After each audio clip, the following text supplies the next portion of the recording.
జై వైఎస్ఆర్, జోహార్ వైఎస్ఆర్, జై వైఎస్ఆర్, జోహార్ వైఎస్ఆర్, జోహార్ వైఎస్ఆర్, జోహార్ వైఎస్ఆర్, జై వైఎస్ఆర్, జోహార్ వైఎస్ఆర్, జోహార్ వైఎస్ఆర్, జై వైఎస్ఆర్, జై వైఎస్ఆర్,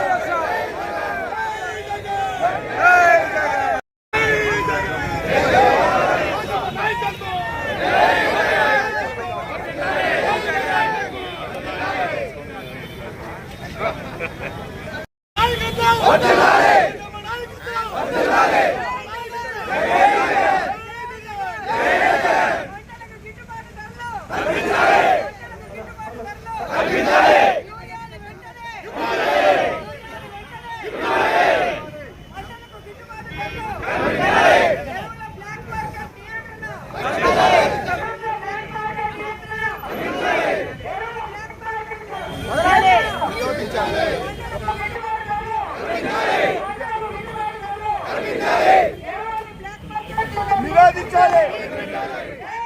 జై జగన్, జై జగన్, జోహార్ వైఎస్ఆర్, జోహార్ వైఎస్ఆర్, జై జగన్, జై జగన్.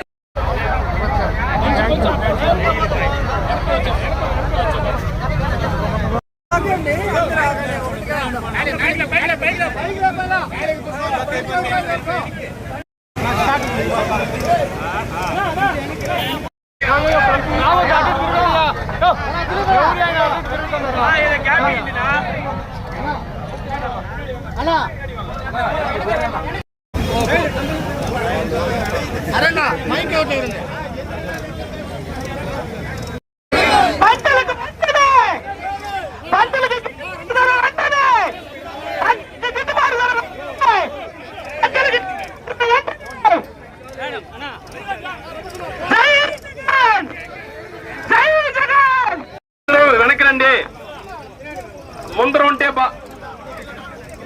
వెనక్కి రండి.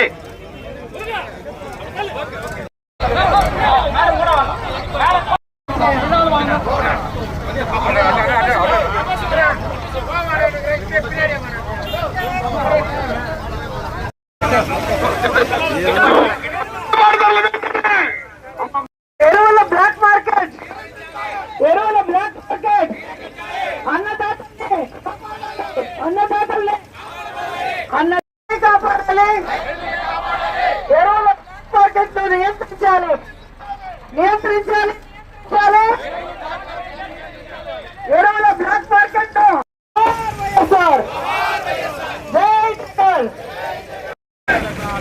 ఎరువుల బ్లాక్ మార్కెట్, ఎరువుల బ్లాక్ మార్కెట్ రైతులకి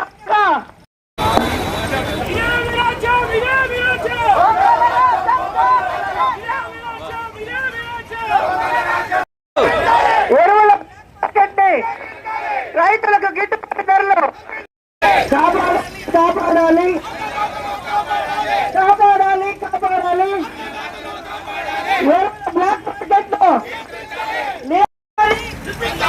రైతులకు వెంటనే యూరియాని, రైతు ద్రోహ ప్రభుత్వం, రైతు ద్రోహి ప్రభుత్వం, రైతు ద్రోహి ప్రభుత్వం, రైతు ద్రోహి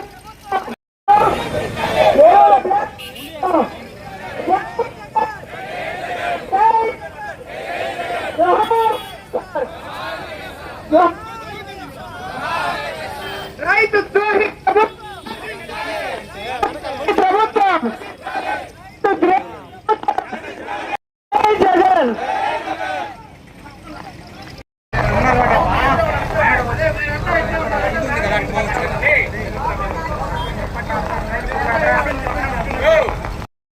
రైతు ద్రోహి ప్రభుత్వం, రైతు ద్రోహి ప్రభుత్వం, బ్లాక్ మార్కెట్, ఎరువుల బ్లాక్ మార్కెట్ రైతుల్ని కాపాడాలి, కాపాడాలి, కాపాడాలి, కాపాడాలి, కాపాడాలి. రైతన్నలకు అండగా, రైతన్నలకు అండగా, రైతన్నలకు గిట్టుబాటు ధర, రైతన్నలకు గిట్టుబాటు ధర, రైతన్నలకు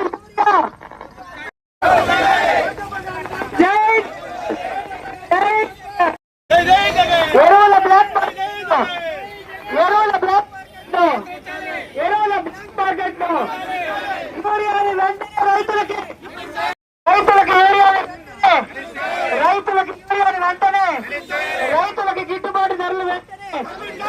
రైతులకి గిట్టుబాటు ధరలు వెంటనే. జై జగన్, జై జగన్.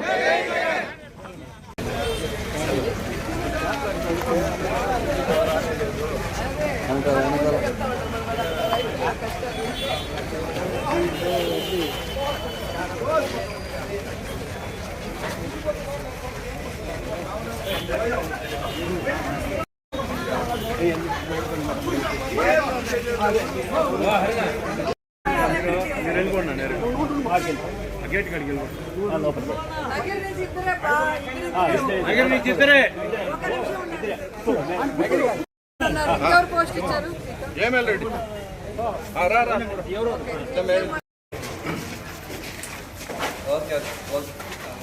మళ్ళీ చేస్తాను. జెండలు పెట్టమని చేద్దాం. వాళ్ళకి కూర్చునే అవకాశం మనకి. కొంచెం వెనక్కిపోండి అంతా.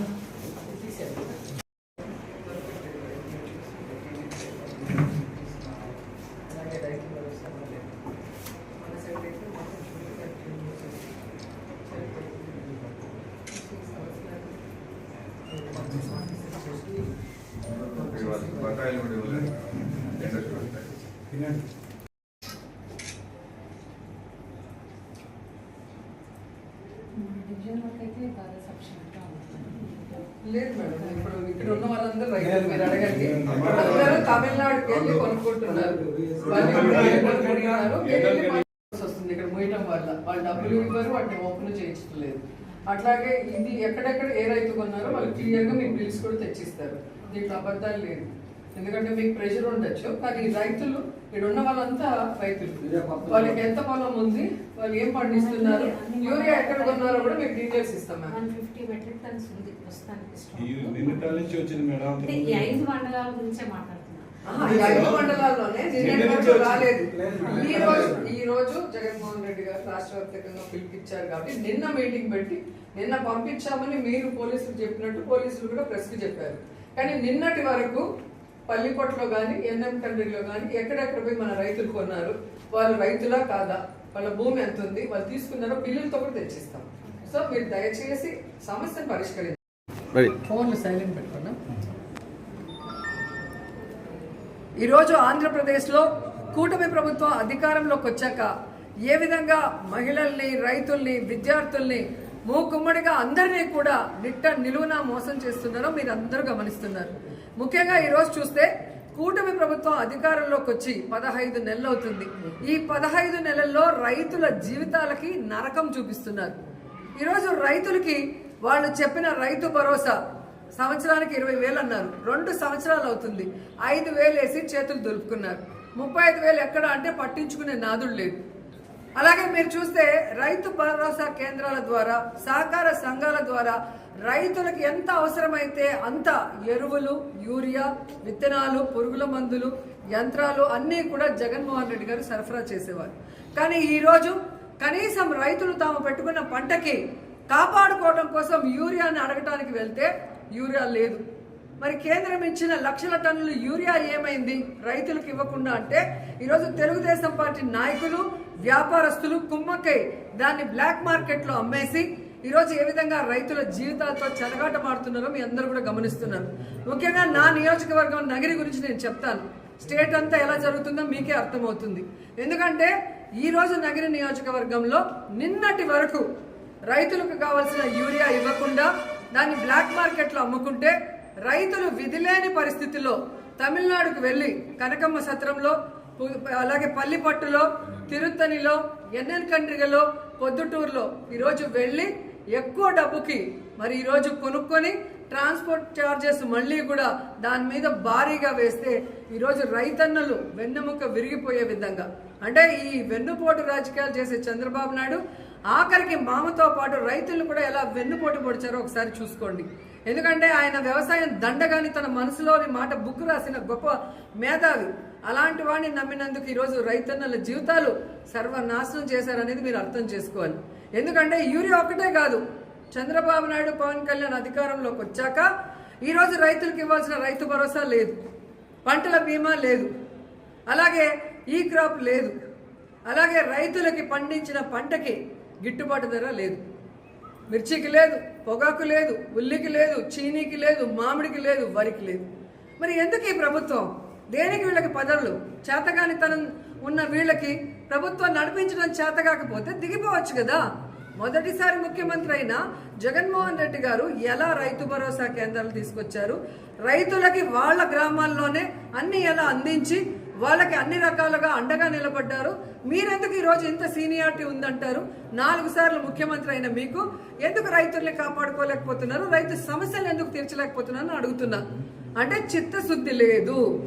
ఈరోజు చంద్రబాబు నాయుడుకి, పవన్ కళ్యాణ్కి, లోకేష్కి ఈరోజు రాష్ట్రంలో వాళ్ళ కూటమి ప్రభుత్వంలో ఉన్న ఎమ్మెల్యేలకు, నాయకులకి ఇసుక దోచుకోవడం, మద్యం దోచుకోవడం, అలాగే భూములు దోచుకోవడం, ట్రాన్స్ఫర్లలో దోచుకోవడం ఎలా అలవాటైందో ఈ రైతుల నోట్లో మట్టి కొట్టి యూరియాని కూడా బ్లాక్ మార్కెట్కి అమ్మేసి దోచుకోవడం చూస్తుంటే వీళ్ళు ఎంత కక్కుర్తిగాళ్ళో ఈరోజు మనకు అర్థమవుతుంది. సో ఇలాంటి నాయకుల్ని, వ్యాపారస్తుల్ని, బ్లాక్ మార్కెట్ని నియంత్రించాల్సిన బాధ్యత ఉన్న చంద్రబాబు నాయుడు నియంత్రించకపోగా ఎక్కడా కొరత లేదు, సఫిషియెంట్గా అంతా ఉంది అన్నాడు. మరి అంతా సఫిషియెంట్గా ఉన్నప్పుడు ఎందుకు గ్రామాల్లో రైతులకి యూరియా దొరకట్లేదు? ఎందుకు గ్రామాల్లో రైతులకి ఎరువులు దొరకట్లేదు? నేను ప్రశ్నిస్తున్నాను, ఆన్సర్ చెప్పండి. ఈరోజు మీరు అంటున్నారు కదా అన్ని సక్రమంగా ఉంటే, ఈరోజు జగన్మోహన్ రెడ్డి గారు డేట్ అనౌన్స్ చేశాక ఎందుకు నిన్న మీటింగ్ పెట్టుకున్నారు? ఎందుకు సెంట్రల్ మినిస్టర్ నడ్డాకు ఫోన్ చేసి మాకు యూరియా కావాలి పంపించండి అని ఎందుకు అడిగారు? టైంపాస్కి అడిగారా? అంటే కొరత ఉందని మీకు తెలిసి సైలెంట్గా ఉంటారు మీ ఛానళ్ళన్నీ. వైఎస్ఆర్సీపీ మాట్లాడితే తప్పుడు కేసులు పెట్టచ్చు, వాళ్ళ మీద దుమ్మెత్తిపోయొచ్చు అనుకున్నారు. కానీ రైతులు కూడా రోడ్డెక్కి ఈరోజు అన్ని రకాలు ఉల్లి రైతులు కానీ, మిర్చి రైతులు కానీ, పొగాకు రైతులు కానీ, మామిడి రైతులు మీ మీద ఎంత నిరసన వ్యక్తం చేస్తున్నారో మీరు గమనించారు. దానికి అండగా ఈరోజు వైఎస్ఆర్సీపీ నిలబడగానే మీరు దిగొచ్చి ఈరోజు కేంద్రంతో మాట్లాడుతున్నారే. మరి ఈరోజు అక్కడ మాదే ప్రభుత్వం, ఇక్కడ మాదే డబుల్ ఇంజిన్ ప్రభుత్వం అన్నారే. మేము లేకపోతే మోడీ లేడు, మా మీద ఆధారపడి ఉన్నాడు అన్నారు కదా. మరి ఎందుకు మన రాష్ట్రానికి కావాల్సిన ఏ బెనిఫిట్స్ మీరు తేలేకపోతున్నారు? ఈరోజు యూరియాని కూడా మరి రైతులకు కావాల్సినంత ఎందుకు తీసుకురాలేకపోతున్నారు? ఈరోజు ఫోన్లో మాట్లాడటం కాదు, అక్కడే మన కేంద్ర మంత్రులు ఉన్నారు కదా, గతంలో చేసిన వాళ్ళు ఉన్నారు. ఇప్పుడు అచ్చెన్నాయుడు వ్యవసాయ శాఖ మంత్రి అన్న కొడుకే ఉన్నాడు, రామ్మోహన్ నాయుడు. ఊరికే మాట్లాడతాడు ప్రెస్ మీట్ల ముందు కూర్చొని. మరి అధికారం వచ్చినప్పుడు ఎందుకు చేయట్లేదు రాష్ట్ర ప్రజల కోసం? సో ఇప్పటికైనా మీ డ్రామాలు ఆపండి. మీ డ్రామాలు ఆపి రైతులకు కావాల్సిన యూరియాని, ఎరువుల్ని వెంటనే అందుబాటులో తీసుకొచ్చి అందరికీ అందచేయండి. ఆల్మోస్ట్ ఈ రోజుతో అంతా అయిపోయిన తర్వాత ఇప్పుడు తెచ్చాము అని చెప్పి ఆర్డీఓతోనో పోలీసులతో చెప్పించి మమ్మల్ని సప్రెస్ చేయాలంటే ఇక్కడ ఉన్న వాళ్ళు రైతులు అందరు ఫేసులు చూసుకోండి. వాళ్ళకి ఎంత భూమి ఉంది, వాళ్ళు పంటలు వేస్తారా లేదా, వాళ్ళకి ఎరువులు కావాలా, విత్తనాలు కావాలా, యూరియా కావాలా మీరు గమనించండి. కాబట్టి వైఎస్ఆర్సీపీ వాళ్ళు అంటే ఏదో ఒక నింద వేద్దాం, ఏదో ఒక ఫేక్ కేసు పెడదామంటే ఎవ్వడు భయపడే పరిస్థితి లేదు. మేమందరం కూడా పోరాటాల పార్టీలో ఉన్నాం. దమ్మున్న నాయకుడు జగన్మోహన్ రెడ్డి గారి నాయకత్వంలో ముందుకెళ్తున్నాం. మేము ప్రతిపక్షంలో ఉన్నప్పుడు ప్రజలకు ఏం చేస్తామని చెప్పామో అధికారంలోకి వచ్చాక అవన్నీ కూడా చేశాం. అన్ని వర్గాల వారికి, విద్యార్థులకి, మహిళలకి, రైతులకి. ఈరోజు అపోజిషన్లో ప్రజలు కష్టపడితే సహించాం, వాళ్ళ కోసం ఎంత దూరమైనా పోరాడతాం, ఎన్ని కేసులు పెట్టినా కూడా పోరాడతాం. సో అది ముందు మీరు తెలుసుకొని సమస్యని పరిష్కరించే దిశగా మీరు ఆలోచించండి. సమస్యని వెంటనే పరిష్కరించండి, లేదంటే రైతులకు అండగా మేము ఎప్పుడు పోరాడుతూనే ఉంటాం.